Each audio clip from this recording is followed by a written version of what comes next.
الله تعالى أعوذ بالله من الشيطان الرجيم بسم الله الرحمن الرحيم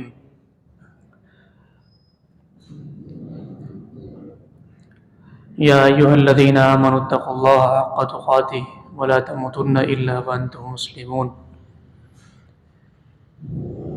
صحیح بخاری میں ایک حدیث ہے، حدیث بڑی مختصر ہے لیکن بہت ہی جامع ہے۔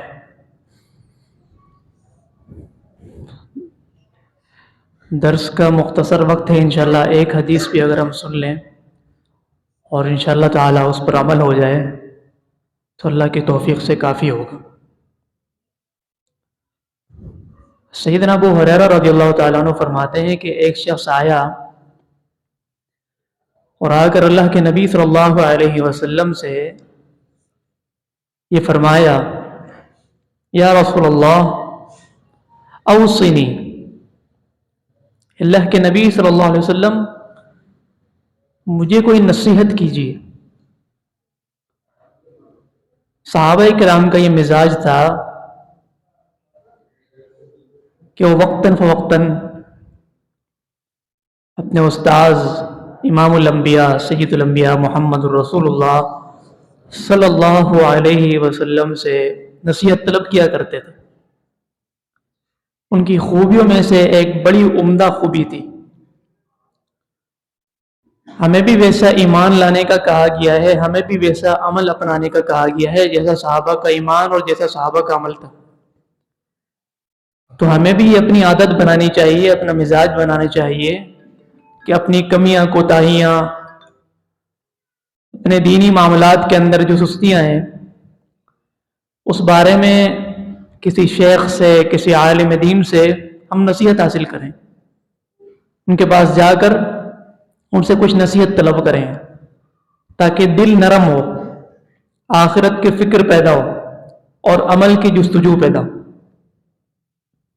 بہرحال صحابی آئے اور اللہ کے رسول سے سوال کہ اللہ کے رسول اوصنی، مجھے نصیحت کیجیے۔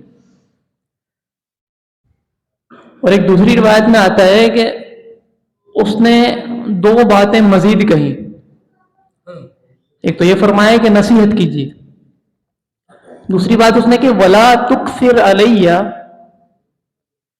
مجھے نصیحت بہت مختصر چاہیے، زیادہ نصیحت نہیں۔ کیوں؟ حتی اعقلہ، جب نصیحت مختصر ہوگی تو میں سمجھ لوں گا، تھکوں گا نہیں۔ بہت ساری چیزیں میرے ذہن میں رکھنا ایک ساتھ مشکل ہو جائے گا، میں مختصر بات چاہتا ہوں۔ اب نصیحت کا مطالبہ کس سے ہے؟ امام کائنات محمد الرسول اللہ صلی اللہ علیہ وسلم سے، اور مطالبے کے ساتھ ساتھ قید بھی لگا دی کہ نصیحت بھی مختصر ہونی چاہیے۔ تو وہ ذات، وہ شخصیت جس کو اللہ تعالیٰ نے بھیجا ہی جامعیت دے کر تھا، کلام کی جامعیت، دو لفظوں میں پوری زندگی کے دستور کو سمجھا دینا، پورے نظام حیات کو، آخرت کی پوری فکر کو دو جملوں میں، دو لفظوں میں اللہ کے نبی صلی اللہ علیہ وسلم سمجھا دیا کرتے تھے۔ تو جب اس نے ایسی بات کہی اور ایسا مطالبہ کیا، نبی صلی اللہ علیہ وسلم نے اس کو کیا فرمایا؟ اتنی مختصر بات فرمائی، لا تغضب، غصہ نہیں کرو۔ یہ نصیحت، اس کو بھی اندازہ نہیں تھا کہ میں نے جو سوال کیا ہے، مطالبہ کیا ہے، اتنی مختصر نصیحت، اتنی جامع بات اللہ کے نبی فرمائیں گے۔ اس کو لگا کہ نہیں، یہ تو بہت ہی مختصر ہو گیا۔ تو پھر اس نے فردد مرارا، اللہ کے رسول اور نصیحت کیجیے۔ آپ نے فرمایا نہیں، لا تغضب، بس ایک ہی نصیحت ہے، لا تغضب، غصہ نہیں کرنا۔ فردد مرارا، تیسری بار، چوتھی بار، بار بار پوچھ رہے، آپ فرمایا لا تغضب، غصہ نہیں کرنا۔ دو لفظوں میں لا اور تغضب، لا تغضب، کتنا بہترین زندگی کا اصول دے دیا ہمیں کہ غصہ تو انسان کو بہت ساری جسمانی بیماریوں کا اور بہت ساری روحانی بیماریوں کا شکار کر دیتا ہے۔ جسمانی لحاظ سے دیکھ لے، انسان میں ڈپریشن پیدا ہوتا ہے، دل کا مسئلہ پیدا ہوتا ہے، غصے کی وجہ سے جذبات بے قابو ہوتے ہیں، ایسا بہت سی بیماریاں۔ اسی لیے جو اس طرح کے افراد ہوتے ہیں جن میں یہ پرابلمس ہوتی ہیں میڈیکلی، ڈاکٹرز بھی ان کو کیا کہتے ہیں، بھائی آپ نے ٹھنڈا رہنا ہے، غصہ نہیں کرنا، ورنہ یہ پرابلم بڑھ سکتی ہے آپ کی۔ روحانی طور پر کیا ہے، انسان میں فیصلہ کرنے کی صلاحیت متاثر ہوتی ہے۔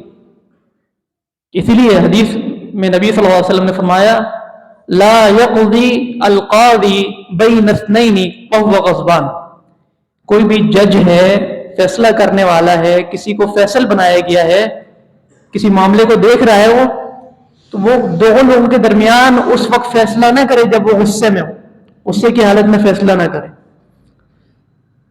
تو لہذا بہترین اصول دے دیا لا تغضب، غصہ نہ کرو، بہت ساری بیماریوں سے انسان بچ جائے گا۔ روحانی لحاظ سے انسان بہت ساری بیماریوں سے بچ جائے گا۔ انسان گھر میں ہو، گھر والوں کے ساتھ ہو، نرمی سے پیش آئے، لا تغضب، غصہ نہیں کرو۔ بچوں کے ساتھ ہے، لا تغضب، غصہ نہیں کرنا، آسانی سے سمجھانا ہے۔ سیدنا انس رضی اللہ تعالیٰ عنہ چھوٹی عمر میں تھے، بہت چھوٹے سے تھے، کہ ان کی والدہ ام سلیم رضی اللہ عنہا نے ان کو نبی صلی اللہ علیہ وسلم کی خدمت میں پیش کر دیا اور فرمایا اللہ کے رسول یہ آپ کے لیے وقف ہے، یہ آپ کی خدمت کرے گا۔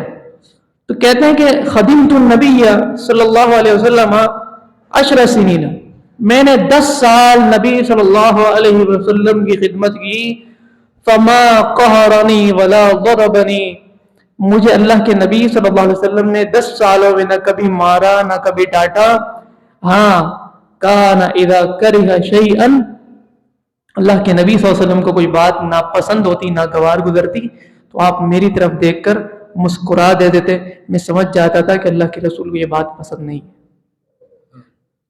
یہ ہمارا مزاج ہونا چاہیے تربیت کے اندر۔ ایک استاد ہے، ایک ٹیچر ہے، ٹیچر کی حیثیت سے وہ کہیں کھڑا ہے، بچوں کو تعلیم دے رہا ہے، لا تغضب، غصہ نہیں کرے۔ ایک شاگرد ہے، کسی وجہ سے استاد کو غصہ آ گیا، اس نے مار دیا، ڈانٹ دیا، اب شاگرد کیا کرے، لا تغضب، شاگرد غصہ نہ کرے۔ اسی طرح گھر میں اہلیہ ہے، شوہر نے کبھی کچھ جذبات میں آ کر کہہ دیا، تو اب تمہاری کیا ذمہ داری ہے ایک خاتون ہونے کی حیثیت سے، زوجہ ہونے کی حیثیت سے، لا تغضب، غصہ نہیں کرو۔ مرد کو بھی یہ تعلیم ہے، لا تغضب، اپنی اہلیہ پر غصہ نہیں کرو۔ بچوں کو تعلیم ہے، اپنے بڑوں پر غصہ نہیں کرو۔ انسان گیدرنگ میں، دوستوں میں معاملات خراب کیوں ہوتے ہیں؟ اکثر غصے کی وجہ سے، غصہ آ جاتا ہے، کوئی کچھ کہہ دیتا ہے اور پھر دو دوستوں میں بگاڑ پیدا ہو جاتا ہے، وہ تو نفرت میں بدل جاتی ہے، دوستی جو ہے نا وہ دوستی کے بجائے سارا نظام ترم برم۔ راہ چلتے ہوئے ٹریفک کے مسائل پیدا ہوتے، جھگڑے ہو جاتے، وجہ کیا ہوتی؟ پوری بات کا خلاصہ نکالا جائے، آخر میں یہ بنتا ہے اس نے مجھے غصے میں یہ کہہ دیا تھا۔ تو لا تغضب، غصہ نہیں کرے۔ اللہ کے نبی صلی اللہ علیہ وسلم نے ایک دعا دی ہے ان لوگوں کو جو نبی صلی اللہ علیہ وسلم کی باتوں کو سنتے ہیں اور ان کو یاد کر کے، ذہن نشین کر کے اس پر عمل کرتے ہیں اور پھر اس کو آگے پہنچاتے ہیں۔ تو یہ بہت ہی مختصر اللہ کے نبی صلی اللہ علیہ وسلم کا فرمان ہے، لا تغضب، اس کو یاد بھی کریں، اپنی زندگی کے حصہ بھی بنائیں، اس پر عمل بھی کریں اور دوسروں تک بھی پہنچائیں۔ وہ دعا کیا ہے؟ نظر اللہ امرأ سمع منا حدیثا فحفظہ ووعاہ حتی یبلغہ غیرہ، اللہ تعالیٰ اس شخص کے چہرے کو تر و تازہ کرے جو میری کوئی بات سنے، کوئی بھی بات ہو، چاہے وہ مختصر ہو یا طویل ہو، چھوٹی سی بات بھی سن لے۔ یعنی محدثین نے لکھا ہے کہ اللہ کے نبی صلی اللہ علیہ وسلم سے کسی نے آ کر سوال کیا، اللہ کے رسول کیا میں کام کروں؟ تو آپ نے فرمایا نعم، جی ہاں کرو۔ تو یہ نعم بھی کوئی یاد کر لے گا نا، نعم، نعم یاد کر لے، جی ہاں، اب یہ صرف سوال کا جواب ہے، یا آپ نے فرمایا لا، نہ کرو، نعم، لا، اس طرح کے الفاظ بھی کوئی یاد کر لے اس حدیث کو سامنے رکھ کے کہ اللہ تعالیٰ ان کو یاد کرنے کی وجہ سے، اس مسئلے کو سمجھنے کی وجہ سے میرے چہرے کو تر و تازہ فرما دے گا، دنیا کے اندر بھی اور قیامت کے اندر بھی. تو اللہ تعالیٰ یقیناً اس حدیث کا مصداق اس کو بنائے گا, یہ دعا اس کو نصیب ہو جائے گی. تو لہذا فرمایا نبی صلی اللہ علیہ وسلم نے دعا دی, اللہ تعالیٰ اس چیز کے چہرے کو تر و تازہ کرے جو میری کوئی بھی حدیث سنتا ہے اور اس کو یاد کرتا ہے, اس پر عمل کرتا ہے, حتیٰ کہ اسے دوسرے تک پہنچا دیتا ہے. اللہ تعالیٰ اس حدیث کا مصداق بنائے اور قیامت کے دن ہم سب کے چہروں کو تر و تازہ کر دے. وآخر دعوانا الحمدللہ رب العالمین.